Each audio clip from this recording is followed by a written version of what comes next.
For most of us, hopping in a car, it's second nature, right? We don't even think about it. But what happens when that simple freedom just vanishes? So today we're going to talk about a really big challenge that so many older adults face. What happens when they have to stop driving? And this is really a story about something we all want: independence. All right, let's get into it. Okay, let's kick things off with a big number: 600,000. That is the number of older adults right here in the U.S. who stop driving every single year. And that one moment, it can change everything. It can take a life full of freedom and turn it into one where isolation is a real everyday risk. And the impact of that, it's just staggering, yeah? The research shows that when an older person stops driving, it can lead to a 51% drop in the size of their social circle. I mean, just think about that for a second. Your world literally shrinking by half. This isn't just some statistic on a page. It's a direct line to loneliness. And this quote, this one really gets to the heart of it all. It's from a senior who started using a new ride service. See, getting a ride isn't just about logistics, getting from point A to point B. It's about connection. It's about community. And as this person so powerfully said, it's an opportunity to get out and be among the living. Wow. So let's be clear. When the driving stops, the consequences are so much bigger than just a simple inconvenience. They can be really severe, hitting both mental and physical health in ways you might not expect. Yeah, losing the ability to drive can be a fast track to social isolation. We're talking about a higher risk of depression, more missed doctor's appointments, and just this deep sense of loneliness. So you see, this isn't just a lifestyle adjustment. It's a full-blown public health issue. Okay, so I know what you're probably thinking right now. Hey, we live in the age of Uber and Lyft, right? On demand, everything. Problem solved. But not so fast. It's actually not that simple. Those services, well, they weren't really designed with many older adults in mind. And that creates what you could call a huge accessibility gap. And that brings us right to the central question. If the tech is already here, why isn't it the perfect fix for everyone in this community? Well, the reasons are actually super specific. And they tell us a lot about the real challenges of designing technology that truly includes everyone. It really boils down to two main hurdles. First up, you've got the technology barrier. Get this, a staggering 58% of seniors don't even own a smartphone. So right there, they're locked out of any app-based service. And second, there's the physical assistance gap. Because of liability concerns, your standard rideshare driver isn't trained or even allowed to give the kind of hands-on help that some riders really need.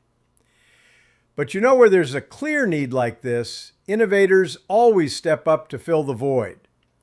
So let's take a look at the new services that are bridging this gap and paving some new roads to independence. So here's a breakdown of how these new solutions are tackling the problem head-on. You've got services like GoGo Grandparent that just get rid of the app requirement completely. Others are adding these amazing layers of support, like monitoring the ride 24/7. And then for that crucial physical assistance piece, you have specialized companies like USAV, which are really in a league of their own. Let's just quickly break down how a service like GoGo Grandparent works, because it's actually beautifully simple. All you do is call a special number from any phone. I'm talking even an old school landline. And you get to talk to a real person. But here's the real magic. The secret sauce step for a team of people is monitoring every single ride 24/7. So if a driver gets lost or, cancels last minute, a real human being jumps in immediately to fix it. That's a level of security and peace of mind that is just huge. And then for folks who need more than just a ride, you have companies like Azour. They offer true door-to-door service. Their drivers are trained to official ADA standards. That means they're actually certified to provide physical assistance. We're talking about a whole different level of care here. So we've got all these fantastic new solutions popping up. But that leads to the most important question of all, right? Do they actually work? Do they make a real difference in people's lives? Let's look at the data and see what the real-world impact is. And we have a great answer.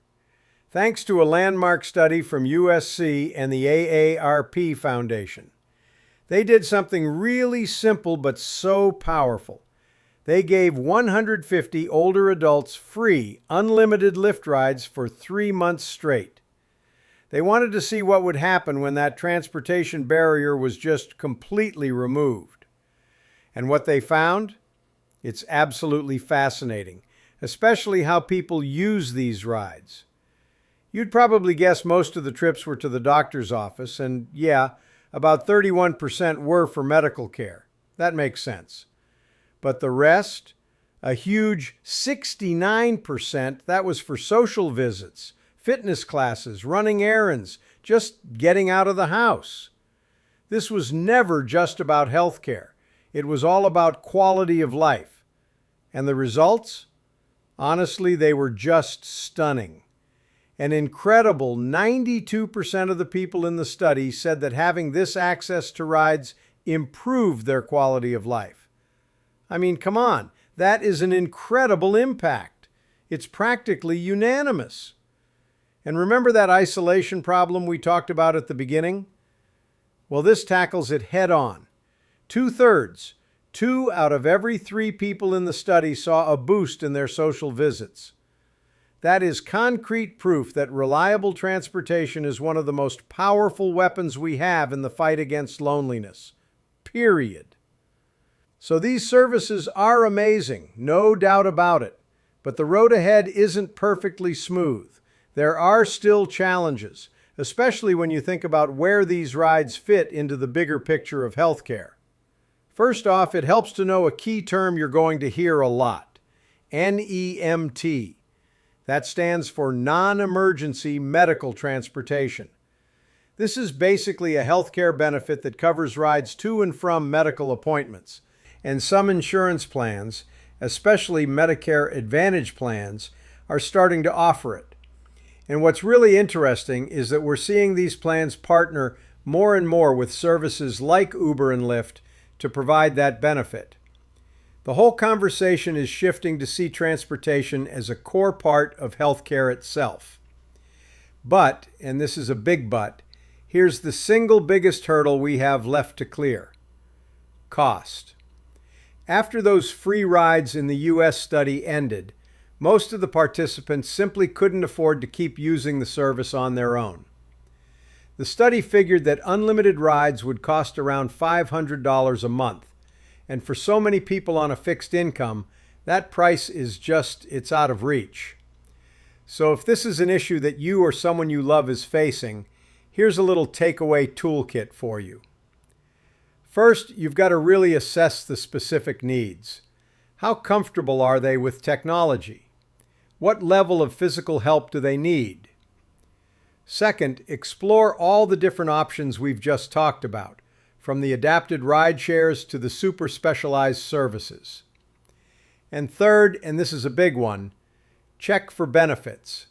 See if there's a Medicare Advantage plan or maybe a local agency on aging that can help bring that cost down. And all of this brings us to one final really big thought. As the number of older adults in our country keeps growing, we really have to ask ourselves this fundamental question. When you see the undeniable links between being able to get around, staying connected, and a person's overall health, is reliable transportation just a simple convenience, or is it something more? Is it, as all this evidence seems to suggest, a fundamental, non-negotiable part of healthcare and well-being? It's a powerful question to think about. I'm sitting here in my golf cart in Eagle Village in Bradenton, Florida. Give you a little background. Just thought I'd talk a little bit about what we've been talking about for the last, about 10 minutes. And that has to do with my no car life. This past couple of weeks have been big change for me. I decided to give up my automobile. I bought this little golf cart to ride around the village. What I wanted to talk about a little bit is some of the experiences I've had in the last couple of weeks. The insurance that I have, Medicare Advantage plan here in the US, I'm able to get some transportation given to me as part of that. What I have is 10 round trip or 20 single trips to doctors. It's called Ride to MD. I did it for the first time on Friday, and I expected one of those little teeny buses to come around and pick me up and it with a bunch of other people. Turned out it was an Uber. So I had an Uber ride to my eye specialist, sent another Uber to pick me up and bring me home. So I've been happy with that. I've got 9 more now to use for the rest of the year. The other thing I have is the doctor's office that I use as my primary physician has many other things that they do, like drawing blood and so on. They offer a free lift to take me to my appointments at their offices for free as part of their service. So I don't have to worry about transportation to and from any of my doctors. Walgreens is my prescription center, and they charge $4 per delivery. They have not been able to keep my prescriptions where I would get them all at the same time. So every time I had a delivery, it's going to cost me $4 if I stay with Walgreens. Luckily, the doctor's office that I have actually has a pharmacy. They have most of the drugs that I need. All of my prescriptions are zero deductible, so it works out well for me. I'll have somebody drive me to Walgreens to pick it up, or I'll spend the $4 to get it delivered. But either way, I've solved that issue.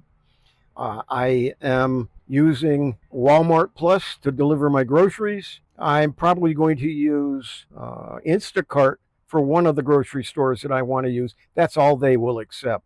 So I probably will use them, or I will only have someone take me to that grocery store, which someone did on Friday. So it's working out well for me so far. I'm happy with it.